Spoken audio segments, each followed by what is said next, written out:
অখিল গগৈক মুক্তি আৰু কা বাতিলৰ দাবীত কলগাছিয়াত ছাত্ৰ মুক্তি সংগ্ৰাম সমিতিৰ মানৱ শৃংখল কাৰ্যসূচী। বৰপেটা জিলাৰ কলগাছিয়াৰ নৱজ্যোতি মহাবিদ্যালয়ৰ সন্মুখত আজি ছাত্ৰ মুক্তি সংগ্ৰাম সমিতিয়ে হাতে হাতে বেনাৰ পোষ্টাৰিং লৈ মানৱ শৃংখল কাৰ্যসূচী পালন কৰে। 13 মাহ ধৰি কাৰাগাৰত বন্দী কৰি ৰখা অখিল গগৈক মুক্তিৰ দাবীত আৰু কা বাতিলৰ দাবীত আজি কলগাছিয়া মহকুমা ছাত্ৰ মুক্তি সংগ্ৰাম সমিতিৰ উদ্যোগত এক প্ৰতিবাদী কাৰ্যসূচী পালন কৰে। প্ৰতিবাদকাৰীসকলে বিজেপি চৰকাৰৰ বিৰুদ্ধে বিভিন্ন ধৰণৰ শ্লোগান দি পৰিৱেশ উত্তাল কৰি তোলে। তাৰোপৰি শ্লোগানৰ জৰিয়তে অখিল গগৈক মুক্তি আৰু কা বাতিলৰ দাবী জনায় প্ৰতিবাদকাৰীসকলে। যি কা বাতিলৰ কাৰ্যসূচী লগতে জাতীয় বীৰ অখিল গগৈ ডাঙৰীয়াৰ মুক্তিৰ দাবী।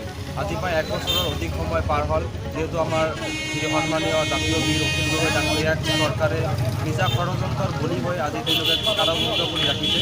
এই আন্দোলনৰ ফল আমি নিশ্চয় পাম। অসমীয়া ৰাইজে তথা অসমীয়া জাতিয়ে কেতিয়াও নিজৰ বীৰক কেতিয়াও জেলত আবদ্ধ কৰি থ'বলৈ নিদিয়ে।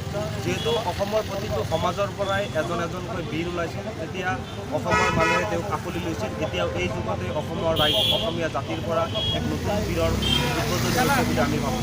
অসমীয়া জাতিয়ে কেতিয়াও কা মানি নলয় তথা কা আমি কেতিয়াও গ্ৰহণ নকৰোঁ। আপোনালোকে জানে যে কৃষকনেতা অখিল গগৈ ডাঙৰীয়া বিগত 13 মাহ ধৰি অসমৰ যি বিজেপি চৰকাৰ তেওঁলোকে ৰাজনৈতিকভাৱে ষড়যন্ত্ৰ কৰি তেওঁক কালকুটিৰ বন্দীত ৰাখিছে, তেওঁক জেলত ৰাখিছে আৰু তেওঁৰ মুক্তিৰ দাবীত অসমৰ বিভিন্ন জনগোষ্ঠী সংগঠন তথা অসমৰ ছাত্ৰ সমাজ তথা কৃষক মুক্তি সংগ্ৰাম সমিতি, ছাত্ৰ মুক্তি সংগ্ৰাম সমিতিয়ে ধাৰাবাহিকভাৱে তেওঁৰ মুক্তিৰ দাবীত আৰু অসমৰ এজনী ছাত্ৰী তেওঁকো আপোনাৰ দিল্লী চৰকাৰে দিল্লীত আপোনাৰ জেলত বন্দী ৰাখিছে। দেৱাংগনা কলিতা কেব বিৰোধী যিবিলাক ৰাজনৈতিক ষড়যন্ত্ৰ বলি হৈ জেলত আছে তেওঁলোকৰ মুক্তিৰ দাবী, লগতে যি অসমীয়া জাতিৰ ওপৰত কেন্দ্ৰীয় চৰকাৰ আৰু ৰাজ্য চৰকাৰে যি আপোনাৰ জোৰ জবস্তি যি আপোনাৰ কেব জাপি দিছে, সেই অবৈধ কেব বাতিল কৰিবলৈ আজি কলগাছিয়া মহকুমা ছাত্ৰ মুক্তি সংগ্ৰাম সমিতি আৰু নৱজ্যোতি মহাবিদ্যালয় ছাত্ৰ মুক্তি সংগ্ৰাম সমিতিৰ উদ্যোগত কৃষকনেতা অখিল গগৈ ডাঙৰীয়াৰ মুক্তিৰ দাবীত আমি মানৱ শৃংখল কাৰ্যসূচী লৈছোঁ।